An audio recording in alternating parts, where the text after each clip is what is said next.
plus d'infos, connectez-vous sur Facebook Arc-en-Ciel RTV et Arc-en-Ciel RTV officiel pour ne rien rater. Arc-en-Ciel Télévision, le choix de l'excellence.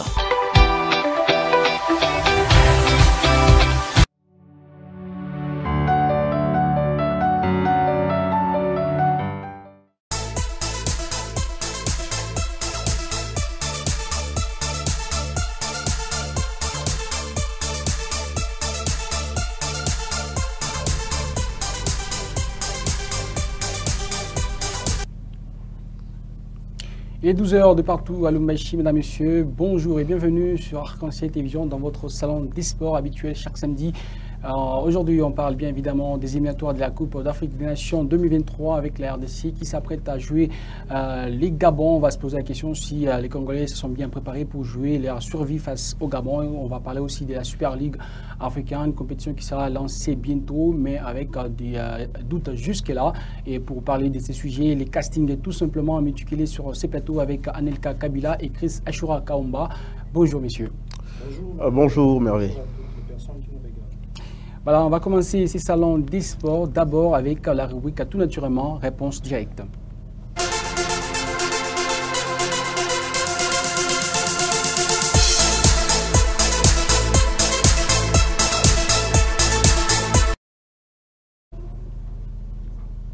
Voilà, la réponse directe de ces samedis. Nous posons la question de savoir si les Congolais se sont bien préparés pour jouer leur survie face au Gabon. C'est dimanche 18 juin 2023 à Anelka Kabila.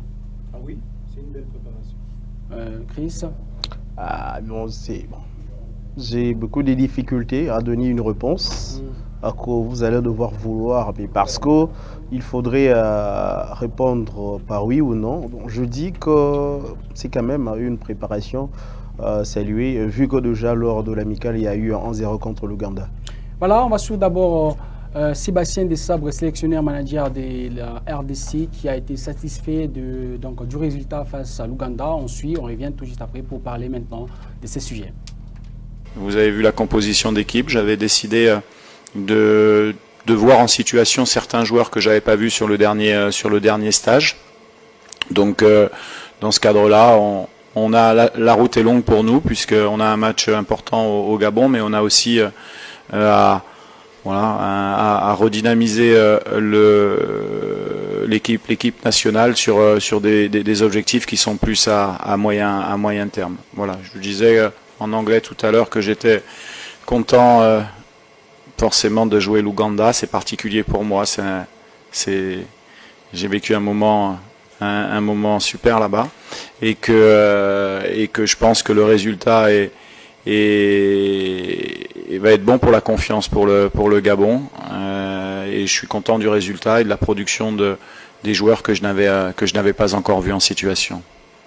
J'avais fait le choix c'est pas forcément une équipe B, hein, c'est à un moment donné une opportunité aux joueurs de pouvoir nous montrer des choses. Personne n'est sûr d'avoir sa place en équipe nationale. C'est ça une sélection, c'est qu'on doit être performant pour être sélectionné. Quand on est sélectionné, on doit être performant dans ce qu'on fait. Donc moi je suis très content du résultat parce que et de la production parce que ça va mettre tout le monde sous éveil et puis on sait que dans le football de toute manière c'est la concurrence qui font avancer les choses. Donc l'énergie de travail elle est super. Je suis content pour eux qu'ils aient gagné parce que depuis le début là c'est très pro, c'est très discipliné, ça travaille et ils sont récompensés. Je suis content. Maintenant on va récupérer et on va se battre. On va se battre au Gabon, on va tout donner ce qu'on a au Gabon pour essayer de faire plaisir aux Congolais avec toute l'humilité qu'un match de football doit avoir parce que comme vous l'avez vu on a fait un bon match mais tout n'a pas été parfait. On voit des joueurs parce que la vie d'une équipe, elle n'est pas linéaire. Il peut y avoir des joueurs qui soient suspendus, qui soient blessés, qui soient en méforme aussi. Chancel Bamba est bien sûr le capitaine de cette équipe. Donc bien sûr que c'est un élément très très important, autant sur le terrain qu'en dehors. Parce que croyez-moi, quand vous avez la chance pour un entraîneur d'avoir un joueur de ce niveau-là avec une telle humilité, une capacité de travail. Ce sont forcément des joueurs à qui vous faites confiance. Maintenant, sur l'équipe du Gabon, on est des professionnels, donc on connaît bien cette équipe. Ça, c'est sûr, comme eux doivent bien nous connaître. Voilà, on travaille depuis quelque temps déjà sur l'analyse de l'adversaire. Maintenant, on se concentre d'abord sur nous, parce qu'on a des bons joueurs, et que si on est un collectif qui est capable de faire un très bon match dimanche, on aura nos chances pour l'emporter. On va jouer une belle équipe du Gabon, comme on a joué une belle équipe de l'Ouganda aujourd'hui, une équipe qui voilà, à l'image de ce que je connais des Ougandais, c'est-à-dire un état d'esprit irréprochable, un travail fantastique, et je leur souhaite le meilleur contre l'Algérie. Voilà, Anelka Kabila, la RDC se prépare très bien pour jouer les Gabon, donc on va s'attendre à un résultat probant et aussi qui va rassurer les Congolais. Bon, la préparation ne produit toujours pas ce qu'on attend le jour du match ou les résultats attendus, mais je pense que depuis les 10, ils sont à Douala pour préparer cette rencontre face aux Panthères du Gabon. Si vous regardez même les vidéos de la Fédération congolaise de football en termes de préparation de cette équipe nationale, vous allez vous rendre compte qu'il y a de la concentration et les joueurs se sont remis en cause. On sait que ça passe ou ça casse pour la RDC pour enfin jouer la CAN du côté de la Côte d'Ivoire. Et quand je regarde le match face à l'Ouganda, j'ai lu directement que l'entraîneur n'a pas voulu mettre les cadres de l'équipe. Il a voulu se ressourcer sur d'autres joueurs qui pourront être les deuxièmes souffles lors de la rencontre face aux Panthères du Gabon. Et quand on reste dans la progression, finalement, depuis l'arrivée de Sébastien Desabre, c'est un entraîneur qui n'a pas encore déçu. C'est une défaite face aux étalons du Burkina Faso en match amical. Évidemment. Et c'est une bonne victoire face au Sierra Leone. Mais quand on regarde sa production devant l'équipe des Mourabitoum, en allait comme en retour, je reste confiant que la préparation face au match du Gabon n'est pas seulement ce stage du Cameroun. Donc ça a commencé avec l'arrivée de Sébastien Desabre, après le départ d'Hector Cooper. Et pour moi, depuis qu'il est à la tête de la sélection, je sens les sérieux, je sens une équipe nationale capable d'aller titiller même cette équipe du Gabon. Donc la préparation des Douala ne fait que compléter le travail de Sébastien Desabre qui a commencé depuis son arrivée à l'équipe nationale de la République démocratique du Congo. Au-delà de ça, la RDC aujourd'hui a des valeurs sûres dans son effectif qui ne peuvent pas trembler face aux Panthères du Gabon. Nous avons un meilleur joueur de la Ligue 1 française qui est dans cette équipe. Nous avons une équipe aujourd'hui qui a une cohésion quand elle est en train de se produire. Raison pour laquelle j'ai dit la RDC reste avec des chances égales avec cette équipe du Gabon, bien que la rencontre va se jouer au match à Franceville, et ça reste sur la revanche. Vous allez vous rappeler que le Gabon nous a humiliés. Ils sont venus à Kinshasa à 17 h pour nous battre à 19 h. C'est ce qui est inconcevable. Pour cette rencontre de ce dimanche, le Gabon a commencé la préparation déjà avant, alors que lors de la manche aller, le Gabon a été un peu comme ci, comme ça, et il est venu nous battre ici. Mais pour cette fois-ci, le Gabon, c'est une équipe qui s'est bien préparée, qui s'est renforcée. Et face à cette équipe de la RDC, ça promet, Chris? Ah bon, ça peut promettre par rapport à la préparation que la RDC a eue durant son mini-stage du côté du Cameroun à Douala. Chose qui reste un peu inquiétante, c'est que c'est une République démocratique du Congo qui semble se reconstituer. Alors que lorsque nous avions Jean-Florent Ibenge, l'on devrait penser ceci, l'on devrait d'ailleurs penser à son éventuel départ. Alors s'il part, qui serait là pour son remplacement? Question de continuer de perpétuer. Effectivement, de perpétuer ce qui a été emmené au sein de l'équipe nationale par Jean-Florent. Vous vous rendrez que Jean-Florent avait quand même une équipe, un Yannick Bolassi à tout feu tout flamme, un Iskan Skebano, avec un sang qui était vraiment... Alors si on sentait en vos arguments, est-ce que vous pensez que la RDC est encore dans le doute? La RDC est encore dans la reconstruction? Oui, parce que... On ne sait pas sur qui s'appuyer, on continue à construire une équipe jusqu'à là. Effectivement, nous sommes en train de construire une équipe. Okay. Et d'ailleurs, j'ai bien aimé lorsque l'on a balancé la conférence de presse du coach Desabre, vous aviez écrit la RDC joue sa survie face au Gabon. Ah oui, voilà. Si c'était facile, ça ne serait pas une survie, ça serait un match normal. L'on perd, l'on se maintient, l'on gagne, l'on continue à espérer. Alors, à Douja, nous avons une équipe, certes, ça produit une bonne mayonnaise au four. Au à mesure. Non, bon, je dirais, bon, la mayonnaise est encore au four, parce que la mayonnaise que nous sommes en train de produire est encore au four, surtout avec un Dessau, avec de nouveaux joueurs qui sont par exemple Wissa, Théo, Balikwisha, Dylan, Batubintika. Certes, il y a quand même des anciens comme Chancel Memba, vous avez Arthur, Bolingui, à tous ces joueurs-là, sont cadres, mais le nouveau là, sont en train de s'intégrer petit à petit. Et surtout que Dessau a trouvé une équipe déjà qui avait déjà perdu 2 matchs. La première rencontre perdue à Kinshasa avec une équipe qui s'est amenée avec 12 joueurs. Après ça, nous sommes allés au Soudan. Nous pensions gagner cette rencontre, fort malheureusement, nous l'avions perdue. Alors, ce dimanche, les RDC cherchera à tout prix de sorte que les 3 points reviennent au Congolais, mais ça ne sera pas facile. Vous avez quand même un joueur bien qu'en Europe n'a pas été en ferme confiance, qui est Pierre-Emerick Aubameyang. Revenant au pays, il a eu à avoir des échanges avec le président de la République. Bon, une question de confiance. Il y a quand même une équipe qui a été là, qui a joué la récente CAN. Il y a un entraîneur qui est là. Ils se connaissent bien. À nous de faire le mieux, de sorte que nous puissions sortir un jeu impeccable. Même si on ne sort pas un jeu impeccable,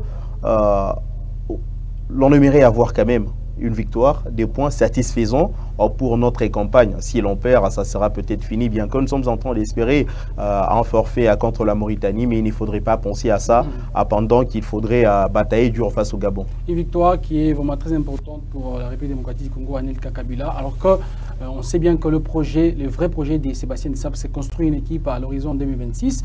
Et lui, bon, il s'en tape s'il y a qualification ou pas, mais après, les Congolais aimeraient voir cette qualification. Est-ce que ce sont des idées mêlées pour l'entraîneur français?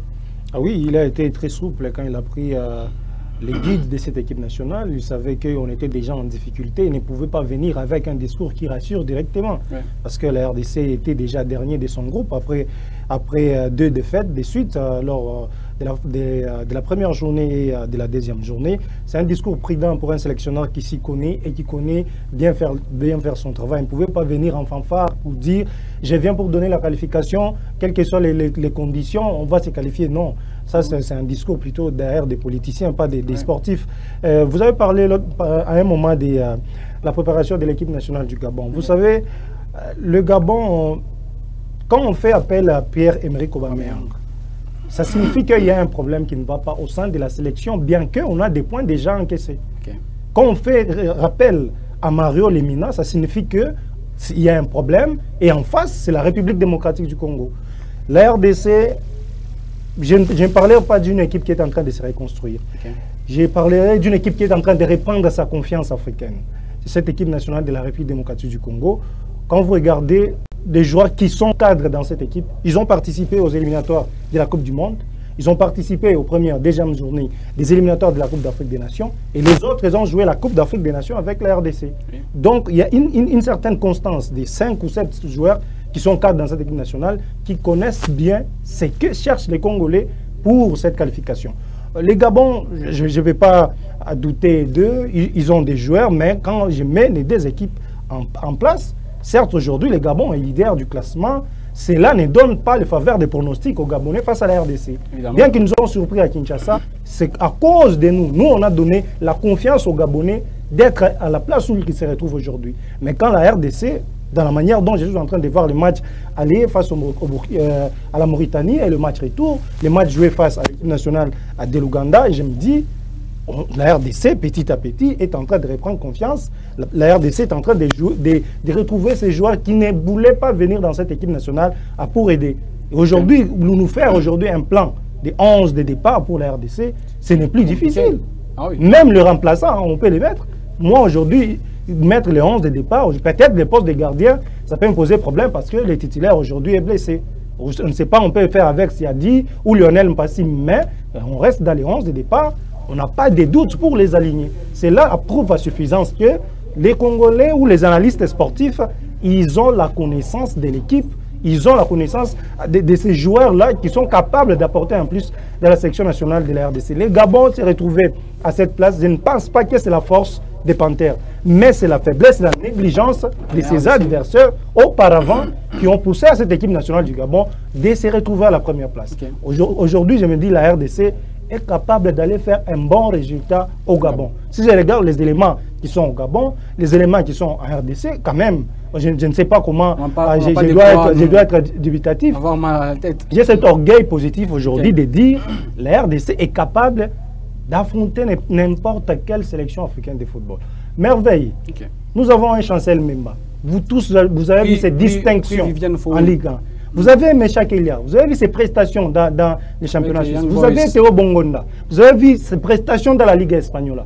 Vous avez Yohan Wissa, il a terminé avec son club à la 9e place de la première ligue, le meilleur championnat au monde.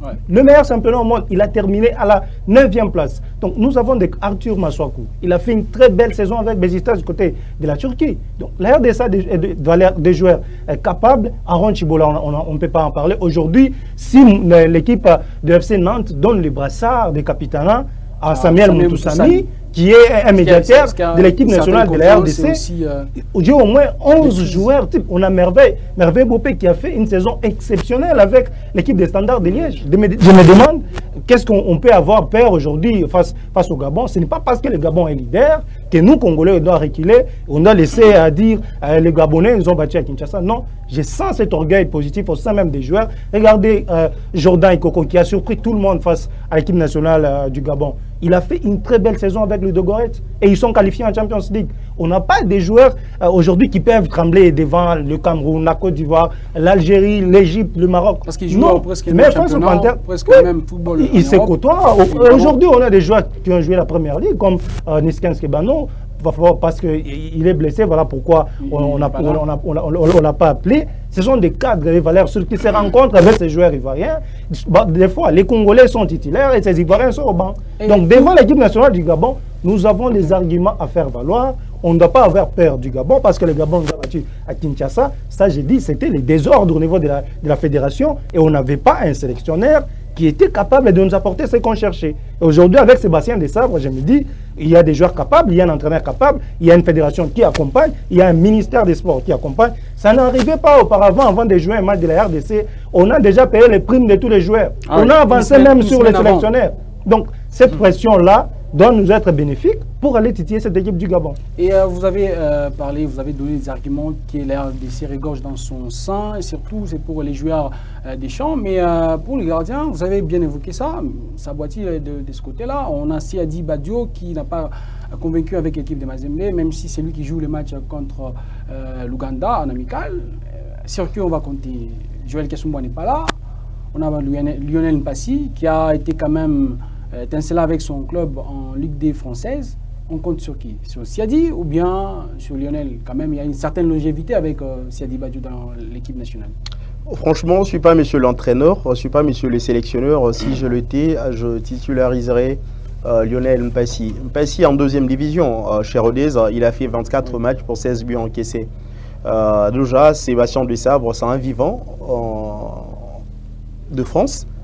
Il connaît un mot au moins, et surtout que là chez eux, même le championnat de la Ligue 2 est quand même médiatisé. Il a au moins ce temps-là de le suivre de près. Certes, il a peu de temps en RDC, il a beaucoup de temps en France. Le fait de titulariser pour lui Siadi Badjo, bon, c'était quelque chose, c'est un peu de mettre certains joueurs en confiance. Surtout Siadi a profité de ces temps-là pour sortir la classe dans cette rencontre-là. Bon, certains pensaient que c'était de balles lesquels qui ont trouvé le gardien. C'est pas le gardien qui a trouvé le bal. Bon, je ne suis pas de l'autre côté. Pour le match du dimanche, l'on devrait avoir un 11 de départ ayant un mental fort. D'ailleurs, je peux faire une analyse dans le match contre l'Ouganda. Nous avions une équipe qui n'avait pas un mental en place. Et surtout la cohésion qui n'a pas été au rendez-vous. Nous étions en train de compter sur les individualités au cours de cette explication. En petit exemple, vous aviez un certain Kalala qui venait fraîchement de terminer meilleur buteur du championnat tanzanien, meilleur buteur de la Coupe de la Confédération. Mais il arrive dans ce match-là, il tente de chevaucher à lui seul. La cohésion n'a pas été au rendez-vous. il y a eu de remplacements effectués. Un certain Gaël Kakuta comme ailier, ça ne marche pas trop, mais un Gaël Kakuta, on dit, c'est un excellent joueur. Vous avez Théo, même lorsque nous avions obtenu le penalty, c'était sur base d'une individualité, certes, une passe qui est venue de son compère en équipe, mais c'est sur base d'une individualité. On dit que lorsque le talent ne suffit pas, le mental s'en vide. Alors, avoir des joueurs qui auront un mental fort, cela ferait de la RDC la meilleure équipe sur l'aire des jeux. Puisque le Gabonais sont en confiance, ils se connaissent bien et mieux, ils s'y sont dit qu'à Kinshasa, nous nous sommes déplacés avec un nombre réduit, tel que recommandé par la FIFA, tel que recommandé par la CAF. L'on a eu quand même cette chance-là de gagner. À cette fois-là, une fois que l'on aura à mettre du sérieux, l'on fera quelque chose d'exceptionnel. Alors que, du côté RDC, c'est vrai, certains pensent qu'il n'y a pas de pression. Moi, je dis qu'il y en a, puisque sachant que lorsque nous allons battre le Gabon, l'on sera à 7 points. De l'autre côté, l'on va peut-être espérer le forfait contre la Mauritanie. Et déjà, pour un match amical. Face au Gabon, c'est quand même rassurant pour la suite. Bon, ça sera quand même rassurant pour la suite, à condition que nous ne perdions plus de matchs. Il y a eu déjà des primes avancées, chose que je n'avais jamais vue pour mon pays. Déjà, pour un match amical, les joueurs... pour le match, ça c'est une parenthèse, pour le match de la Coupe du Monde face au Maroc, c'était la même ambiance, la même chose. Oui, la même ambiance pour ce match-là, mais je parle avant match, vous jouez déjà un match amical, il y a déjà des primes, tout est prêt, toutes les varoses, l'on vous envoie déjà, l'on médiatise comme Montesco, l'on est en train d'officialiser le maillot, tout ça, donc l'ambiance va bon train.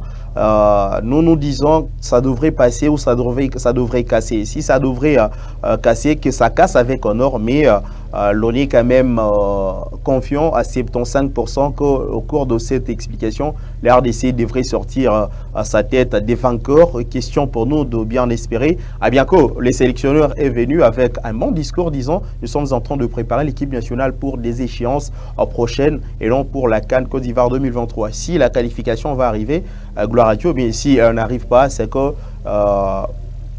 l'opus que nous avons jusque-là nous fait déjà rêver que dans les jours à venir, l'on aura quand même quelque chose de sérieux, et surtout concernant les joueurs qui commencent à eux-mêmes se rendre compte qu'il faudrait... Effectivement, donc ça c'est une bonne chose positif. Et c'est totalement positif comme vous venez de le dire. Anelka Kabila, avec l'équipe de la RDC, on a vu le premier match officiel de Sébastien Desabre, c'était face à la Mauritanie.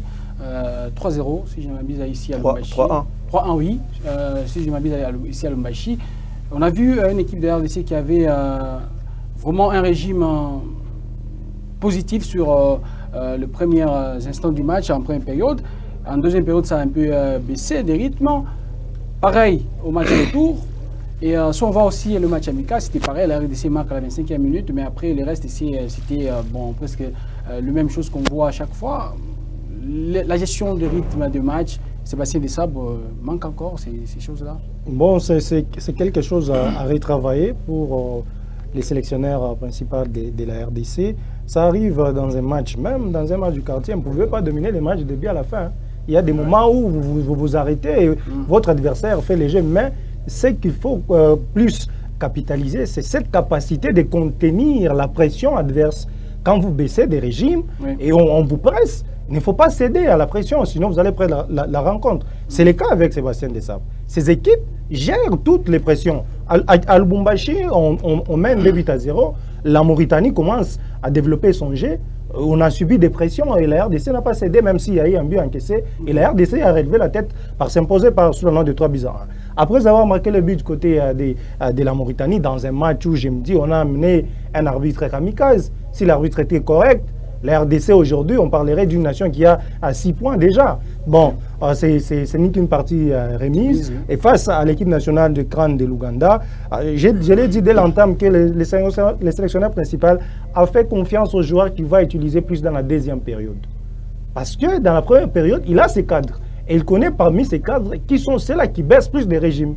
Voilà pourquoi ils n'étaient pas trop visibles pour la rencontre face à l'Ouganda. Il les a plus conservés. On les a fait entrer à la 75e minute, 80e minute, alors qu'il ne restait que 15 ou 10 minutes pour un peu les mettre dans les rythmes. Mais il sait lui-même que je vais commencer avec un 11 de départ. Et parmi les joueurs à ajouter, ce sont ceux-là qui se sont distingués dans cette rencontre face à l'équipe nationale de l'Ouganda. Vous avez évoqué la question du gardien. Siadi ou Lionel Mpassima. Je me dis, je suis clair et net. Je ne peux pas aligner Siadi Badjo si je suis Sébastien Desabre dans ces matchs face à l'équipe nationale du Gabon. Bon, j'ai un Lionel Mpassi, je l'ai vu une fois face à l'équipe nationale des étalons du Burkina Faso. Ce n'était pas un gardien moyen, tout le monde l'a apprécié. Et aujourd'hui, même l'entraîneur, il sait que les Congolais n'ont pas confiance dans cet homme. Voilà pourquoi il a pris d'abord... C'est la décision de les titulariser lors d'une rencontre amicale face à l'équipe nationale de l'Ouganda. Il sait comment il faut prendre ces postes avec beaucoup de sérieux parce que alors ça nous pose problème. On ne va pas beaucoup plus... je vais faire confiance à Lionel Mpassi. Plus l'argument longévité dans la sélection. Non, pas cette histoire de longévité dans la sélection. C'est purement congolaise. Ouais, je vous rappelle en 2013, avec le Congo. En 2013, le Burkina Faso joue la finale de la Coupe d'Afrique des Nations face au Nigeria. Les gardiens du Burkina Faso, c'est les plus jeunes de la compétition. Et là, 17 ans, Mohamed Kofi, c'est un gardien de la Serre Mimosa de la Côte d'Ivoire. Il met un gardien professionnel sur les bancs qui a plus de vécu dans la Vous allez prendre même Sylvain Gbou. Sylvain Gbou, lors de la CAN, la Côte d'Ivoire a d'ailleurs remporté. Il y avait quand même un blessé qui est allé au banc. C'était Sylvain Gbou à sa toute première sélection. Mais Gbou à sa toute première sélection, et d'ailleurs il a été impeccable en finale. Donc voilà un peu. Donc, vous savez pourquoi Kopa Baré a pleuré quand la Côte d'Ivoire a remporté la CAN? Il a dit clairement, on a insulté ma famille, on m'a insulté à cause des matchs. Les tout grands Kopa Barry, les Ivoiriens, ils ont oublié tout ce qu'ils ont fait. Et il a fait une finale. Pendant toute une CAN, il a fait une finale. Il a arrêté un tir, il a marqué et la Côte d'Ivoire a remporté la CAN. Cela ne veut pas dire qu'on ne peut pas oublier le vécu de quelqu'un, mais c'est quel vécu? Siadi Badjo a quel vécu avec l'équipe nationale? Sur quoi nous on peut se mettre, on pose aujourd'hui nos bases, que c'est un match référence, on peut les faire confiance face au Gabon. Le deuxième naturel après Joël Kassoumba, c'était lui, on s'attendait à ça. Mon cher, la place de Siadi Badjo, c'est quelqu'un qui n'a jamais mérité l'équipe nationale. Nous tous, nous savons, c'est la colite de Robert Kidiaba, c'est Kidiaba qui sélectionne les gardiens dans l'équipe nationale. Donc son enfant est là, il peut pas le laisser. Malheureusement là, c'est encore lui on l'a amené du côté du Chan. Vous avez vu ce que Siadi a produit. Siadi a 5 mois sans production avec les TP Mazembe. On a ravi sa place par les gardiens Narcisse Camerounais qui est arrivé. Il y a Abou, les Nigériens, ils étaient en train de se remplacer. Il a fait 5 mois sans jouer. On ne peut pas les faire confiance. Alors qu'Mpassi a fait une belle saison, la deuxième division, du côté de la France. Donc il faut les faire confiance. C'est seulement en RDC où on voit un jeune qui est en face à celui qui est expérimenté, mais ces jeunes montent en puissance. On pense qu'on ne peut pas les faire confiance parce qu'il y a quelqu'un qui a déjà de l'expérience. Alors que celui qui a de l'expérience, il est en train de taper à côté. Donc il faut faire confiance à Lionel Mpassi. Si Sébastien Desabre se met en tête, je me qualifie ou pas, mon objectif c'est la Coupe du Monde 2026. Je mets Lionel Mpassi. S'il veut se qualifier avec Siadi Badjo, ça risque d'être autre chose parce que je n'ai pas de problème personnel avec Siadi, mais c'est quelqu'un qui ne mérite pas l'équipe nationale. Il est amené par quelqu'un. On l'a vu avec l'équipe de Mazembe. Aussi merveille, il y a une petite chose concernant l'équipe nationale, plus particulièrement au sein du staff technique. L'on sent que Sébastien Desabre n'est pas en train de faire confiance aux Congolais qui sont dans le staff technique. Vous allez bien peut-être vous rappeler. Je ne sais pas. Je sais pas si vous avez suivi un match dans lequel Sébastien Desabre s'approche de Ponfilmi à eux lui demander quelque chose, parce que souvent ça se fait, hein, un entraîneur titulaire qui est là, qui demande un avis. Lors du premier jour des rassemblements, on a vu Otis Ngoma et dans ses propos, il a dit, les sélectionneurs m'ont appelé, il m'a dit voilà, on va accompagner. Donc ça veut dire qu'il y a une certaine confiance. Non, écoutez, ce n'est pas le sélectionneur qui l'a appelé, mais... c'est selon ses propos. Bon, c'est lui, c'est ça qu'il a dit, mais c'est ça, monsieur le sélectionneur a dit. Non, ça c'est autre chose. Bon, je n'aimerais pas entrer dans ça. Moi, je préfère Otis adjoint de Sébastien Desabre que Ponfilmi. Voilà. Moi, je n'aimerais pas entrer dans ça. C'est que Donc, comment est-ce que vous pouvez avoir un adjoint qui est entraîneur adjoint qui a été limogé pour insuffisance des résultats au TP Mazembe? Vous ne pouvez pas être adjoint de l'équipe nationale. Tu peux être limogé dans Mazembe et chez le Popo, tu fais... Ça, c'est l'équipe nationale. Ça, c'est l'équipe nationale. Oui, c'est l'équipe nationale. Vous avez vu les Mazembe Demir. Les gens ont failli mourir ici au stade MTP Mazembe. On ne peut pas le mettre adjoint de quelqu'un qui a une licence UEFA, mais lui, il a une licence B, CAF. On ne peut pas lui faire confiance. Bon, on reste congolais et on va suivre ces matchs-là entre la RDC et le Gabon, comptant pour la 5e journée des éliminatoires de la Coupe d'Afrique des Nations. La RDC qui joue bien évidemment sa survie dans ces éliminations. Et on aimerait bien voir la RDC à cette canne-là parce que ça fera des trop. Voir encore une fois la RDC absente, c'est vraiment pas bien. On va maintenant parler de la Super League africaine. On va remettre les choses dans le contexte. On parle de la Super League. Pourquoi? Parce que le secrétaire général de la CAF, Véron Massengo, a été un peu douté sur le plateau du Canal+ dans Talent d'Afrique sur la question du lancement de la Super League et aussi bien évidemment par rapport à ce qui a été dit, la Super League lancée en août. Et là, il y a encore d'autres tractations par rapport à ça. Anelka Kabila, la CAF est-elle vraiment prête à lancer cette compétition? Je l'ai toujours dit, c'était une mauvaise décision de lancer cette compétition sous les continents africains. Je vous donne l'exemple, ça a commencé en Europe. Okay. La Super League européenne, les clubs qui ont des moyens, les clubs qui sont sociétés aujourd'hui, ils ont refusé cette politique de l'UEFA. La raison, c'est quoi? Ça risque de ne pas permettre aux équipes qu'on appelle les secondes zones de très bien évoluer dans leur progression. Parce que la Super League africaine, c'est une catégorie de clubs qui ont des moyens sur les continents africains. Mais que dire d'aujourd'hui, une équipe comme Berekum Chelsea, qui était une fois révélation au niveau africain, et qui ne peut pas participer dans cette compétition parce qu'elle ne réunit pas des moyens. L'idée pour moi de cette Super Ligue africaine, quand Motsepe nous parle des sponsors qui devaient venir donner plus de moyens que la Ligue des champions de la CAF, donner plus de moyens dans la Super Ligue. Moi, je me dis, ça c'était un faux discours du président de la CAF. Les sponsors qui sont censés amener les moyens dans la Super League, lui, il est président de la Confédération africaine de football. Mais pourquoi pas amener ses sponsors dans la Ligue des champions de la CAF et la Coupe des Confédérations afin de rendre ces deux compétitions compétitives? Au lieu qu'on puisse créer une nouvelle compétition que j'appelle discriminatoire, parce que celui qui n'a pas de moyens ne peut pas jouer la Super League africaine. Voilà pourquoi aujourd'hui, ils ont du mal à commencer avec cette compétition. Il fallait déjà anticiper, ne pas vouloir la créer. Si l'équipe aujourd'hui de OEAC se déclare tout haut, ne peut pas participer dans cette compétition. Parce que c'est que la CAF existe, ça commence à devenir des trop. Il faut penser d'abord à développer le football africain à partir de la base. Il ne faut pas commencer par les sommets, mais la base va nous servir à quoi finalement? Donc c'était une très mauvaise chose de prendre cette décision, de vouloir organiser la Super League africaine. En Europe, les équipes qui ont l'argent, j'ai dit ici, ils ont refusé ça. Ils ont créé même un groupe des équipes qui refusent si l'UEFA... En Europe, c'est le contraire. En Europe, c'est les équipes qui veulent organiser une Super League. Mais non, c'était avec la pression de l'UEFA qu'on a appelé l'équipe du Real, la Juventus de Turin et le FC Barcelone. Mais les autres, Arsenal, Liverpool, Chelsea et les autres, ils ont dit quoi? S'il y a Super League européenne de football, nous, on ne va plus jouer la Ligue des Champions. Mais les Européens, ils se sont battus sur l'histoire de la Ligue des Champions. Ils voyaient très loin que l'histoire risque de disparaître de cette Ligue des Champions. Mais c'est ce que Motsepe n'a pas compris. Qu'on exige aux clubs qu'ils puissent avoir des académies. Ok, ça c'est très bien. Le club qui puisse avoir des adresses physiques, des équipes féminines. Ça c'est très bien. On veut promouvoir le football africain. Le football africain, la promotion de ce football, ce n'est pas commencer par une compétition discriminatoire qui va exclure d'autres clubs, comme la Super League. Aujourd'hui en RDC, Mazembe, si on reste dans les classements normaux de la Ligue de foot, l'équipe est 4e. Mais par son vécu, l'équipe va jouer la Super League africaine. Mais si ces équipes qui sont devant Mazembe n'ont pas de moyens comme Mazembe, ils ne vont pas jouer la Super League africaine. Donc leur force va se limiter en Ligue des Champions, alors que la Super League africaine a une grande cagnotte. Pourquoi pas prendre la cagnotte de la Ligue des Champions, de la Super League, on divise en deux, on met en Coupe des Confédérations, en Ligue des Champions. Envie que la compétition puisse avoir un haut niveau. L'idée c'était... On ne veut pas que les jeunes Africains puissent aller en Europe. Ça, c'est faux. Même en Amérique, là où il y a l'argent plus qu'en Afrique. Les gens quittent l'Amérique pour aller en Europe. Et vous pensez qu'avec la Super League africaine, les joueurs africains vont rester en Afrique? Non, ça c'était un faux débat.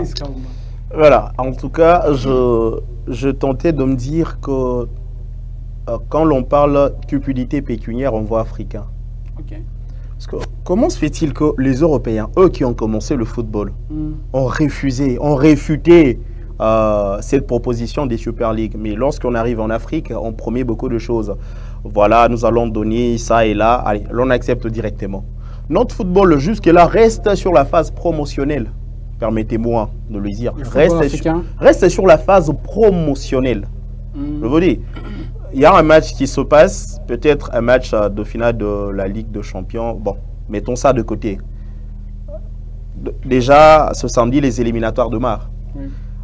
Restez branchés devant les télévisions. Combien de chaînes vont diffuser ce match-là?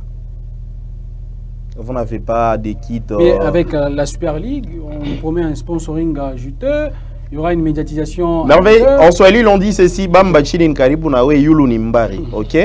Tu ne peux pas espérer les 1 000 $ que l'on t'a promis et désespérer les 5 000 francs que vous avez. C'est le suivi partout dans le monde. Quand vous dites Bamba chilin yulu nimbari, ceux qui sont, je ne sais pas, à Yémen, qu'est-ce qu'ils vont comprendre? Ok. Ah bon. On poursuit avec la Super League. Voilà. Super League, ok. Mazembe aujourd'hui est 4e année, qui venait tantôt de le dire. Mazembe, normalement, s'il faudrait que nous suivions la logique, Mazembe ne joue pas la Ligue des Champions, ne joue pas la Coupe de la Confédération, et parce que Mazembe a un stade, Mazembe a... Non, je dis, si l'on suit la logique du classement. Bon, si l'on suit la logique... Oui. Non, c'est ça la logique. Le championnat était irrégulier. C'est quoi l'irrégularité? La décision n'a pas encore été prise. Donc nous y arriverons peut-être. Voilà. On poursuit avec la Super League. L'on prend un autre exemple. Ok, comme vous ne voulez pas que nous parlions de cette saison, la saison prochaine par exemple, Mazembe qui termine la saison étant 6e, 7e. Parce que Mazembe a des infrastructures, Mazembe est bien organisé, Mazembe a un club de jeunes, un club féminin, Mazembe a presque tout, Mazembe joue la Super League, n'est-ce pas? Donc même la Ligue nationale de football n'aura plus de saveur. Parce que Mazembe commencera à jouer juste pour une participation, juste pour donner un temps de jeu à ses joueurs pour aller jouer la Super League. Il eût fallu nous amener une autre formule de cette Super League peut-être si au moins l'on aurait pensé à avoir une 3e compétition sur le plan africain, oui, mais pas nous amener cette Super League qui est discriminatoire. Il n'y aura que des grands clubs, soi-disant grands clubs qui commenceront à participer. Par rapport à une 3e compétition, l'objectif, est-ce que c'est contre-productif? Parce que quand on regarde bien le classement, les calendriers qui sera aujourd'hui en Afrique, ce sera un calendrier chargé avec les éliminatoires de la Coupe du Monde 2026 avec un nouveau format, les compétitions africaines interclubs et les championnats d'Afrique des Nations et la Super League. C'est un calendrier chargé et on ne sait pas comment il se passer. Voilà, on ne sait pas comment il se passait. En Europe, vous avez des clubs qui jouent la Ligue des Champions, vous avez des clubs qui jouent la compétition de l'Europa League, vous avez également des clubs qui jouent l'Europa League en conférence. Alors, nous avons la Ligue des Champions, nous avons la Coupe de la Confédération. Il serait préférable d'avoir peut-être une 3e compétition pour peut-être donner aussi du temps à des clubs. Parce qu'aujourd'hui, vous avez un club comme Simba de Kolwezi. Quand est-ce que ces clubs jouera peut-être une Coupe de la Confédération, tout comme la Ligue des Champions via la Ligue nationale de football, si ce n'est pas le fait de passer par la Coupe de la Confédération. Dans ce sens-là, ça serait une belle pensée, mais cette organisation était venue discriminer d'autres clubs et surtout que nous sommes trop occupés concernant l'argent. Aujourd'hui, en RDC, nous sommes en train de subir le mauvais sort de la FIFA. La FIFA nous a imposé des gens qui devraient venir gérer l'argent que la FIFA a l'habitude de débourser. Parce que l'on a vu, et d'ailleurs prenant juste une petite décision, l'on vous dit que nous avions sorti le classement. Ces classements concernent les clubs qui vont participer aux élections. Mais nous savons tous que les clubs qui vont prendre part aux élections au niveau de la fédération seront au nombre de 12. Donc, le classement sera prise en compte jusqu'au 12e. Mais vous nous sortez un classement de 20 clubs. Mais vous nous dites que c'est concernant les clubs qui vont participer aux élections. Vous voyez un peu un quiproquo. Donc, La FIFA est en train d'étuer à petit feu le football s'il faudrait que nous puissions suivre cette cadence. Certes, c'est bien elle, la patronne du football sur l'instance mondiale. Elle devrait au moins penser que de cette manière, je ne vais pas bien faire les choses, de cette autre manière, je vais bien faire. Un petit exemple en droit, vous avez la loi, elle est erga omnes, et elle intéresse tout le monde, mais d'une part, elle est un tout petit peu particulière. Par exemple, la procédure concernant les enfants. À l'enfant, on ne peut pas les juger tout en mettant une toge. L'enfant, s'il faudrait l'entendre, s'il faudrait les juger, il faudrait que cet enfant soit assisté de son avocat, de ses parents. Ouais, c'est une procédure tout à fait particulière. L'Europe a déjà avancé, mais l'Afrique est en train de suivre le pas de l'Europe. Il faudrait aider les autres confédérations à faire mieux, à faire bien. L'on a tenté d'organiser une finale de la Ligue des Champions en une seule manche. L'on a tenté d'organiser la Ligue des Champions, la finale de la Ligue des Champions ainsi que de la Coupe de la Confédération en une seule manche. Okay. Pendant combien d'années l'on a réussi? Une seule expérience, l'on nous dit non, voilà, il n'y a pas eu vraiment une belle campagne. De l'argent, l'on n'a pas eu. De l'argent, l'on n'a pas eu assez concernant les recettes. Et voilà, l'on aimerait bien revenir à une finale à 2 manches. Voilà un peu. Voilà, Anel Kakabia, on va dire que la FIFA continue à s'ingérer dans le football parce que c'est elle qui a proposé via Gianni Infantino cette idée-là de la Super League et c'est lui qui vient à tout moment faire cette promotion-là. Bon, la FIFA ne s'ingère pas dans le football, c'est la FIFA qui gère le football, mais l'actuelle gestion de la FIFA commence à poser problème. Parce que quand on parle d'avoir 3 compétitions, même en Europe, c'est parce que ces gens-là, ils ont les moyens plus que nous. Okay.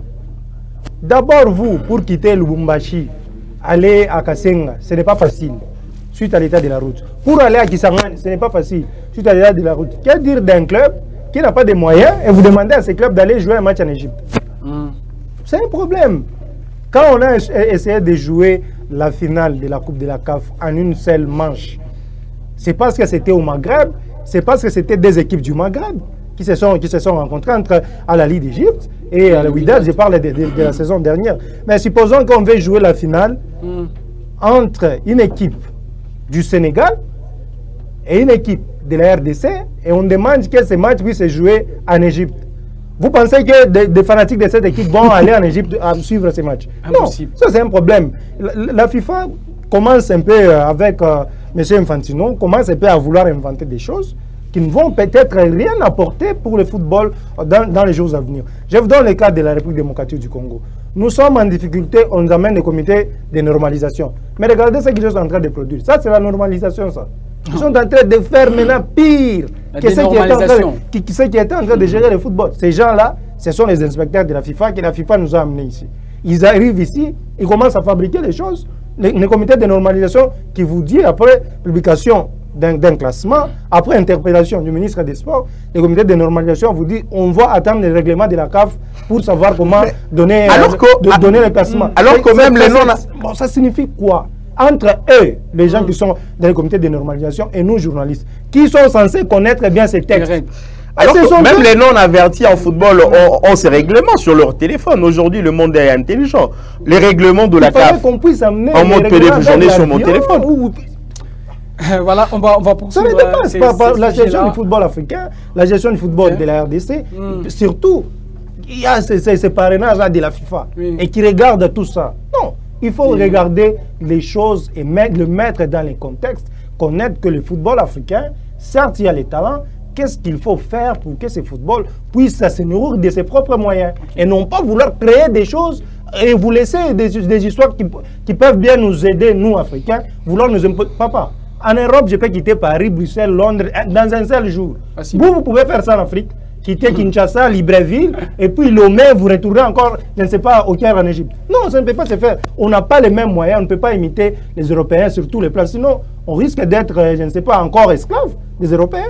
Ok, on va poursuivre suivre ces informations par rapport à la Super League africaine parce que bon, c'est une compétition qui sera bien évidemment lancée. On verra bien si la CAF va tenir compte de tout ça parce qu'il y a vraiment de problèmes encore à corriger par rapport à ça pour que le football africain continue à évoluer. Merci à vous, Anel Kakabila, pour la participation dans l'émission. C'était un plaisir, Merveille, et nous sommes là toujours pour servir les sportifs. Et Chris, merci. Merci Merveille, merci à bien de gens qui nous ont regardés. Je dis que cette histoire de la Super League, ça tape à la tête. Et voilà pourquoi Mazembe est en train de taper sur la table. Question que le classement de la saison dernière soit d'application pour que Mazembe se retrouve en Ligue des Champions. Sinon, la Super League, c'est... J'avais déjà dit merci, je m'excuse. Il y a une parenthèse. C'est l'équipe de TP Mazembe aujourd'hui qui se retrouve en difficulté avec les Comores. Donc après les deux réunions organisées à Kinshasa, là, on a convoqué 5 clubs. Les Comores nous fabriquent encore une autre chose, de demander au TP de se concentrer à la Super League pour laisser vers clubs Mpopo en Champions League et DSMP et Maniema en Coupe de Confédération. Encore une histoire de la FIFA que les jeunes n'arrivent pas à gérer. Ça va se savoir bien évidemment dans les prochains jours, Madame et Monsieur. On vous dit merci aussi de nous avoir suivis de partout dans la ville de Machi, dans toutes les cités périphériques de la province du Haut-Katanga. On va se retrouver le samedi prochain avec d'autres sujets d'actualité sportive pour débattre dans ces salons des sports. Merci vraiment et salut.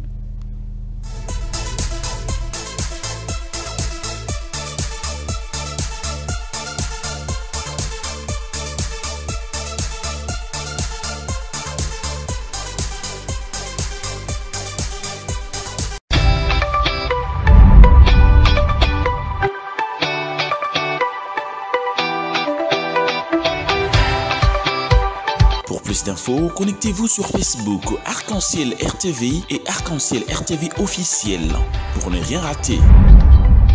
Arc-en-Ciel Télévision, le choix de l'excellence.